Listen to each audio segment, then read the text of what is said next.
Sabe aquela sensação estranha que chega perto do aniversário? Para muita gente é uma dor real, uma dor que aparece todo ano ligada a essa data.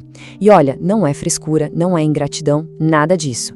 Nesta análise, a gente vai mergulhar no fenômeno psicológico e neurobiológico por trás desse sentimento, todo com base na pesquisa da psicanalista Diziane Alves. Essa frase, ela resume tudo. É um sentimento que vai se infiltrando dias, às vezes semanas antes, como se fosse uma inquietação, um peso que a gente nem sabe nomear. Aí, de repente, a gente se dá conta. Ah, o aniversário tá chegando. Então vamos começar por aí, por essa fase de antecipação. Como é que essa dor se manifesta antes mesmo de o grande dia chegar?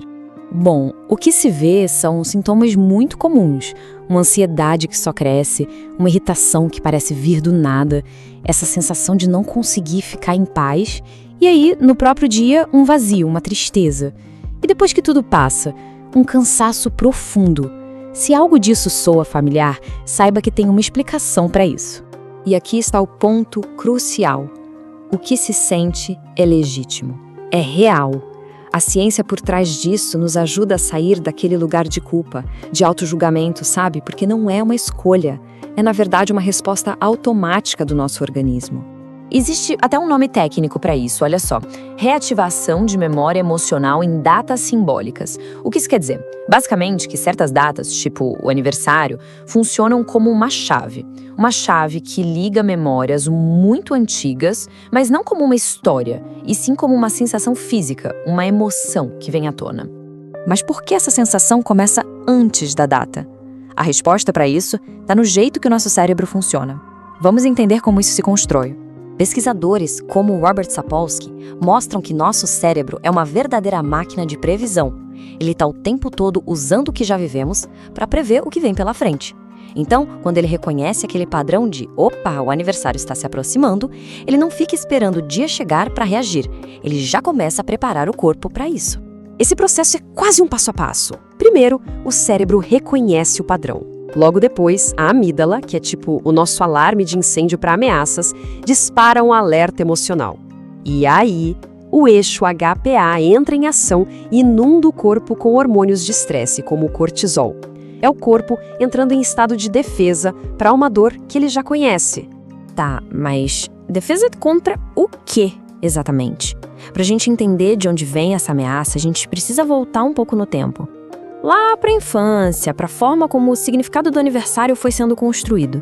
Na infância, o aniversário é quase um evento existencial. É o dia em que a criança busca uma confirmação de fora de que ela importa, de que a existência dela é motivo de celebração. A teoria do apego, do John Bowlby e da Mary Ainsworth, mostra bem como essas primeiras experiências vão moldando a nossa sensação de valor próprio. E é aqui que acontece uma distorção fundamental. Quando as necessidades emocionais da criança não são atendidas nesse dia, ela não consegue pensar o ambiente falhou. Não, a conclusão dela é interna, a falha está em mim. E essa conclusão, silenciosa, acaba se tornando parte de quem aquela pessoa é. O problema é que essa conclusão não fica só no passado, como um pensamento. Ela fica registrada no corpo. E é o corpo que vai reagir anos, décadas depois. Como o Bessel van der Kolk mostra em sua pesquisa sobre trauma, o corpo guarda as contas. As experiências emocionais que não foram processadas ficam ali, armazenadas no nosso sistema nervoso. É por isso que a reação ao aniversário é, antes de tudo, uma sensação. A pessoa sente a ansiedade, o aperto no peito, bem antes de conseguir entender conscientemente o porquê daquilo. O aniversário, então, funciona como essa chave simbólica. Ele não traz uma lembrança clara do tipo, eu lembro que no meu aniversário de 7 anos, não é isso. Ele ativa a sensação daquela época, o sentimento de não ter sido visto, a necessidade que não foi atendida. É uma ativação que acontece num nível muito mais profundo, bem abaixo da nossa mente racional. E que sentimento é esse, tão doloroso, que é ativado? Não é só tristeza, é algo mais específico, que tem nome. No dia do aniversário, mesmo que a gente não perceba, uma avaliação interna acontece. As mensagens, os gestos, a festa, tudo é medido com uma régua muito, muito antiga. E a pergunta silenciosa é sempre a mesma. Hoje, foi suficiente para preencher aquele vazio? O nome para a dor que surge quando a resposta é não é luto por privação emocional. E esse é um luto muito particular, sabe? Porque não é sobre a perda de algo que se teve. É o luto por algo que nunca se teve, mas que deveria ter existido. É a dor pela falta de um olhar que diz você importa. A falta daquela sensação de ser genuinamente especial, não por algo que se fez, mas só por existir. A dor pela ausência de um sentimento profundo de pertencer. É um luto invisível. Uau! Entender tudo isso pode parecer meio pesado, mas é justamente esse entendimento que pode começar a quebrar o ciclo. Vamos ver como a verdade sobre esse processo pode reorganizar tudo. Porque todo ano o mesmo ciclo se repete. Vem a antecipação, que gera ativação emocional. No dia acontece a avaliação. Se a experiência não parece suficiente, vem a frustração.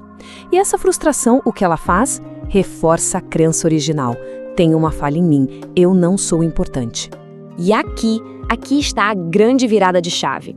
Compreender essa lógica tira a gente desse lugar de autoculpa. A pergunta deixa de ser o que tem de errado comigo para eu me sentir assim, e se transforma em o que aconteceu comigo para que meu corpo reaja dessa forma.